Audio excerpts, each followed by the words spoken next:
तर आणखीन एक मोठी बातमी आहे। प्रत्येक मतदारसंघात एक अपक्ष उमेदवार देणार असं म्हणतायत जरांगे पाटील।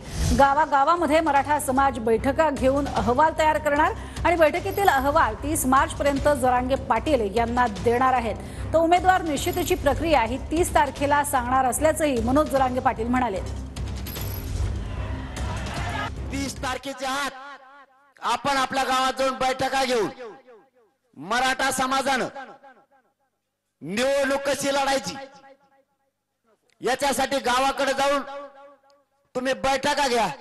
30 तारखेला पुन्हा बैठक होणार नाही, डायरेक्ट मीडियाच्या माध्यमातून घोषणा करून टाकतो, कामाला लागा।